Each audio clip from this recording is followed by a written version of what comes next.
Ketua LMKN bilang suara alam seperti suara burung, suara air, yang dimainkan di resto dan kafe itu juga akan dikenakan royalti. Gini ceritanya, sebelumnya pelaku usaha sempat memainkan suara-suara alam seperti suara burung dan suara air ini di kafe dan resto mereka, ketimbang mereka memainkan lagu lokal ataupun lagu luar untuk menghindari membayar royalti. Tapi Ketua LMKN Dharma Oratmangun menegaskan kalau suara-suara alam yang dimainkan di resto dan kafe itu tetap wajib membayar royalti. Alasan beliau karena ada pemilik hak cipta di balik rekaman tersebut. Dilansir dari Kompas, Dharma menegaskan langkah yang paling aman pada pelaku usaha itu memang harus membayar royalti. Dia juga menegaskan kepada pelaku usaha kalau membayar royalti itu tidak akan membuat usaha mereka bangkrut, guys. Sedangkan tarif royalti bagi resto dan kafe itu sendiri jumlahnya itu 120.000 per kursi per tahun. Ya bagi pelaku usaha silakan ya dihitung sendiri ada berapa jumlah kursi di resto atau kafe kalian. Tapi balik lagi kalau udah begini sebaiknya gimana? Lebih baik bayar royalti aja atau mending rekaman sendiri nih? Gimana guys menurut kalian? Apa yang bayar ya? Enggak apa mau teman mau nggak dia punya restoran, kita juga dulu punya restoran. Mungkin kan sekarang baru tahu tuh, oh 160.000 satu kursi restoran. Berarti kalau 100 kursi dia 160 dikali 100 kursi dikali 365 hari satu tahun. Kira-kira 4.180.000 atau 4.300 something. Ya untuk usaha-usaha yang memang dia jalan dari sini, menurut aku sih hak untuk pencipta ini wajar gitu. Diberikan untuk kerja kerasnya pencipta gitu, bukan kita malah penyanyi sama pencipta yang malah gontok-gontokan nih. Makanya kita bilang nih ada mechanical, ada performing right, yang semuanya sebenarnya ranah pencipta tuh banyak, salah satunya di sini. Nah, di mana memang kesadaran ini harus tersosialisasi dengan baik. Jadi restoran, public service yang memang benar-benar memakai musik ini untuk ada komersialnya, nilai komersialnya memang dikenakan secara aturan, bukan kita. Ini teman-temanku aja banyak yang minta izin sama aku, Jud, boleh ya bawa ini? Aku nggak berhak untuk melarang secara undang-undang yang berlaku. Mereka cuman harus memang secara undang-undang tuh aku juga nggak bisa berikan, lu bebas ya pakai lagu gua, nggak usah bayar, nggak bisa. Karena aku sudah terdaftar di LMK Wami yang memang kita pakai mereka untuk bagian orang yang mengkolek dan mengelola kita punya ciptaan gitu loh. Kecuali nanti aku bilang lagi ke LMK pria yang ini, jadinya nanti ribet tuh. Jadi urusannya susah, mendingan LMK yang bikin nanti sistem-sistem gimana kalau mau ini mau itu. Jangan kitanya dilempar-lempar untuk urusan kayak gini. Yang penting masyarakat harus tahu pencipta lagu itu sudah secara undang-undang sudah di administrasi pemerintah untuk hak ciptanya itu dikelola lewat LMK. Kami sangat mengharapkan bahwa seluruh tempat wisata itu memang mengikuti peraturan yang ada. Jadi kami himbau semua mematuhi aturan-aturan, baik itu terkait dengan royalti, baik itu terkait dengan hak cipta dan sebagainya, karena memang sudah ada undang-undangnya gitu. Jadi kami berharap seluruh usaha pariwisata juga bisa mengikuti aturan yang berlaku di Indonesia. Kami sangat mengharapkan bahwa seluruh tempat wisata itu memang mengikuti peraturan yang ada. Jadi kami himbau semua mematuhi lah. Kayaknya banyak yang salah paham. Dengerin musik artis A itu harus bayar ya? Atau kita harus ngasih royalti gitu ke artis itu? Nggak kayak gitu. Padahal realitanya itu adalah kalau misalkan kalian pendengar individu, misalkan lagi nyantai pakai earphone, atau enggak lagi nyetir di dalam mobil sambil dengerin playlist, atau nih lagi di rumah rame-rame sama teman atau keluarga dengerin musik itu bareng-bareng, itu semua fine anjay, fine and it's okay, itu adalah legal dan sah. Karena apa? Kalian itu mendengar musik pertama pasti udah berlangganan atau enggak dengerin musik dari iklan lah, setidaknya adalah itu. Nah, lalu yang harus bayar dari kasus ini adalah orang-orang yang mempunyai tempat profit seperti kafe, terus restoran, atau tempat karaoke. Nah, kenapa? Mereka ini pakai lagu itu sebagai daya tarik bisnis, tanda kutip. Kayak musik itu mungkin bikin pelanggan betah, musik ini bikin pelanggan jadi lebih enjoy. Intinya berkontribusi bagi omset mereka lah gitu ya. Nah, lalu siapa yang bayarnya? Yang jelas itu adalah owner atau pengelola bisnisnya. Bayarnya ke siapa? Ke LMK alias Lembaga Manajemen Kolektif gitu. Gak tahu LMK itu apa. LMK itu semacam lembaga yang ngurusin hak ekonomi para musisi. Jadi biar musisi tetap dapat bagian dari hasil karya yang dipakai di tempat-tempat komersial. Mereka semacam agen kolektif yang bantu ngumpulin royalti buat dibagiin ke pencipta lagu, penyanyi, musisi, produser, siapapun yang terlibat dalam lagu itu. Terus perspektif gue sebagai musisi, jujur aja, ya yang pasti senang banget kalau lagu gue itu didengerin sama rame-rame. Tapi kalau lagu gue diputar buat ngedatengin profit di suatu tempat, ya wajar kalau misalkan gue pingin dapat untung, ya kan? Anggapnya kayak gini dah. Anggap aja kayak punya warung kopi. Terus ada orang pakai bangku lo buat jualan makanan mereka sendiri. Mereka dapat duit, terus lo dapat apaan? Kan harusnya lo juga kecepatan duit kan? Karena bangku itu adalah punya lo kan? Nah, musik itu juga sama, buat kita itu adalah sebagai aset. Jadi AMK bukannya pemalak, tapi itu adalah salah satu kewajiban mereka bahkan untuk setidaknya menagih orang-orang yang mempunyai tempat seperti ini gitu. Dan ini juga adalah salah satu bentuk biar profesi musisi itu tetap bisa hidup dan dihargai gitu. Jadi simpelnya gini, dengerin musik boleh gratis, tapi pakai musik buat cari duit itu yang harus bayar gitu. Cuman harapan gue sih untuk LMK adalah semoga kalian membayar musisi-musisi ini dengan transparan. Gitu aja sih.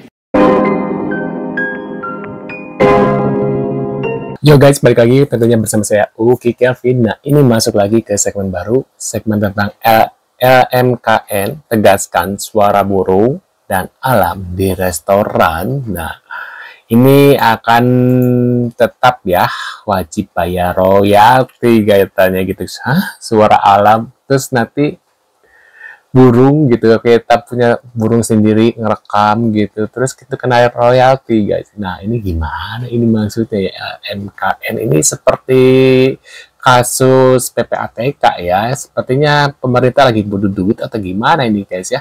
Nah, ini kita lihat beberapa tentunya terkait info ini, dan ada komentar tentunya dari para netizen. Nah, ini kita lihat komentarnya seperti apa, dan kita bisa reaction. Buat kalian mau reaction atau komentar, tonton dulu sampai selesai, baru kalian komen di bawah ya. Nah, kita lihat beritanya guys dan komennya. Suara burung dan alam di restoran tetap wajib bayar royalti.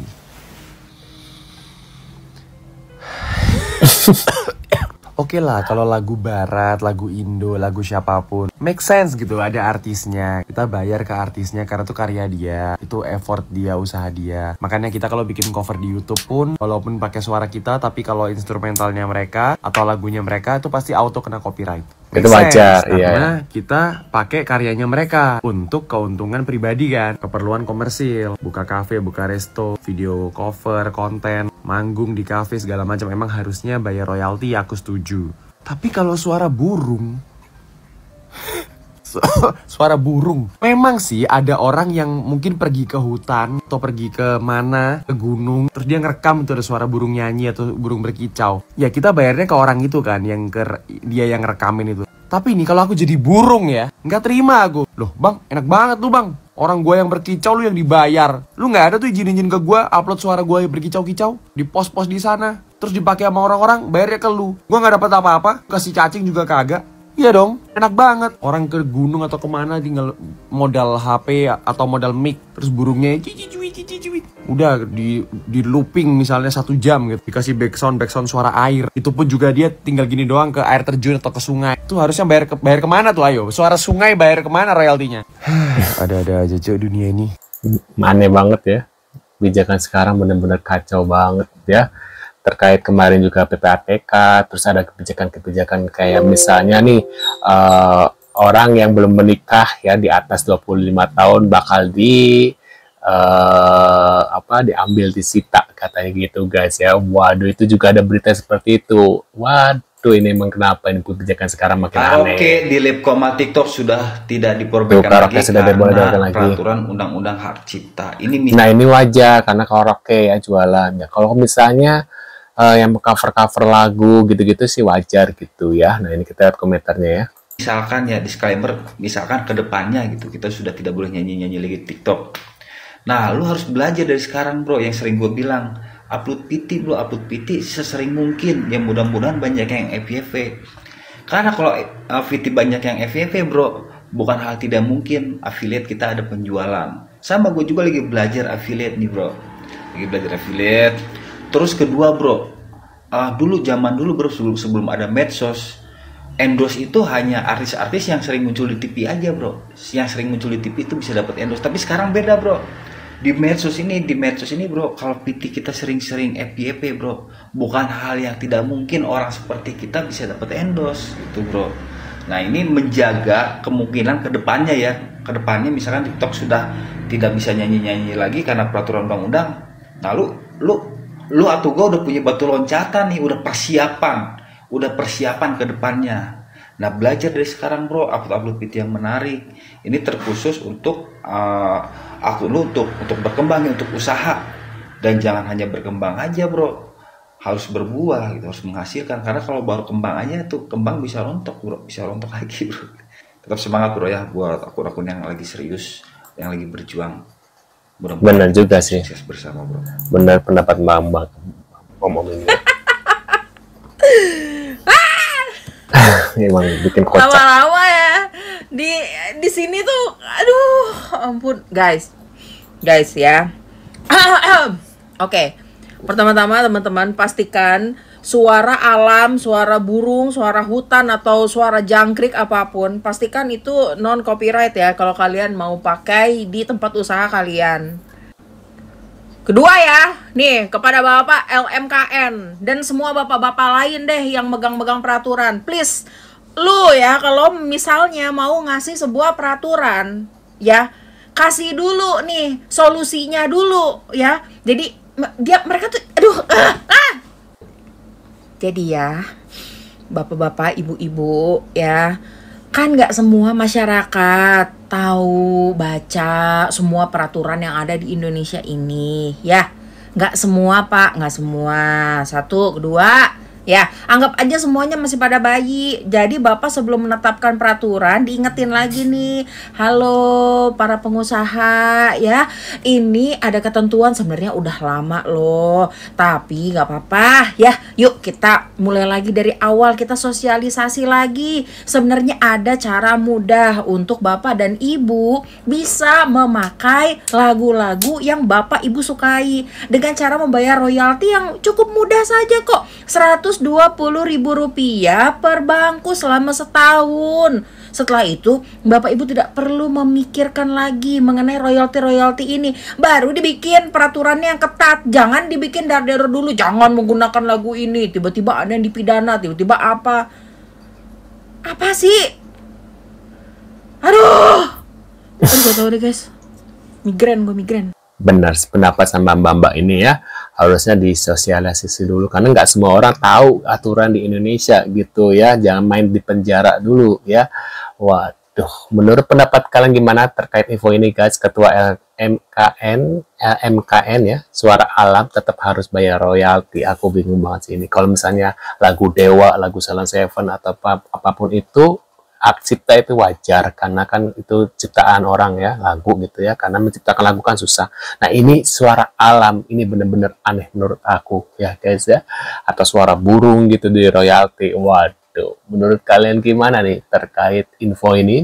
Reaction kalian bisa tulis di kolom komentar kalian ya. Dan sekian dulu guys videonya, kita akan bertemu lagi di video selanjutnya. Sehat selalu buat kalian, see you guys.